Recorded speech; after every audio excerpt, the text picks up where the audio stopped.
Hi, I'm Kendra Hawley, and for my major project, I did 2 different articles about Trump and Biden.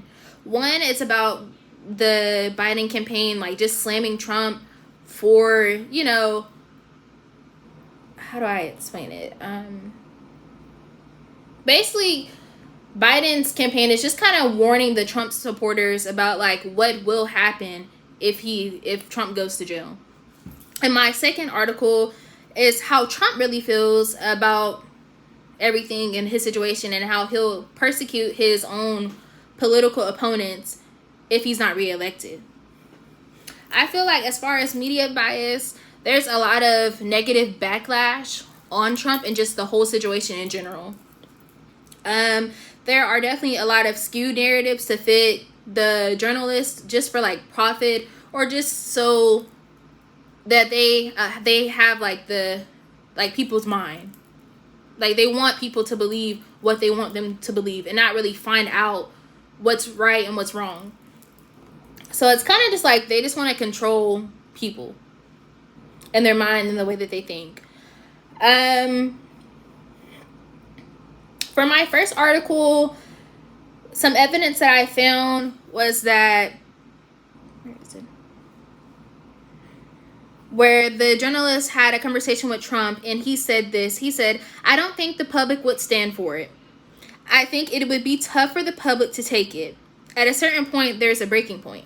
And I feel like that goes really well with my article because it's basically kind of like Trump is saying, if I go to jail, a lot will change and a lot will happen. And there could be a lot of violence or hatred in the world because a lot of people support me. And then as far as I feel like it would kind of be like a political war between the Republicans and the Democrats. And it would just be an uproar and a shift in the government. And then for my second article,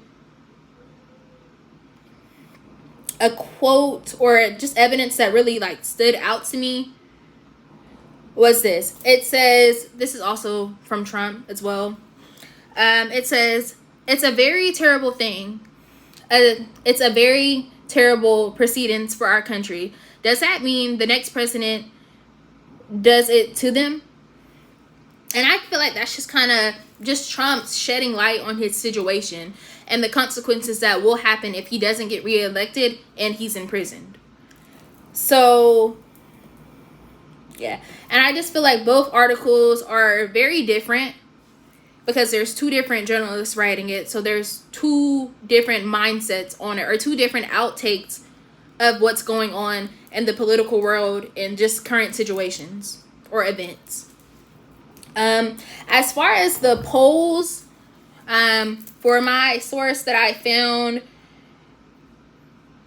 I'll just actually read where I wrote. So I wrote, "As we look at the polls to see how the media affects Americans, it shows a difference in enthusiasm between the Republicans and the Democratic parties. Based on the results, Gallup shows that Biden has a 67% chance of winning the vote for the upcoming election, and Trump has a 69% chance. However, 71% of voters are less enthusiastic about voting, which is honestly based on a lot of like things that go on in the media, news, social media, like Instagram, Snapchat. People are kind of like seeing a whole bunch of stuff, so it's really hard to know what to believe and what not to believe because a lot of stuff isn't really a credible source. So I feel like as far as in 2020, 4 years ago from the upcoming election, I feel like what I read was that 42% of Democrats were more enthusiastic than Republicans because Republicans, for the poll, it was only 32% in 2020. And then reading now, a lot of people are kind of like less enthusiastic just because of all the stuff that is going on in the world.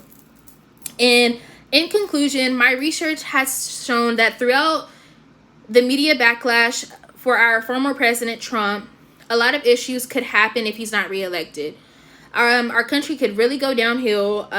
This relates to our class readings because it helps us like basically grasp a clear understanding of what's going on in politics and just keeping up with every current event.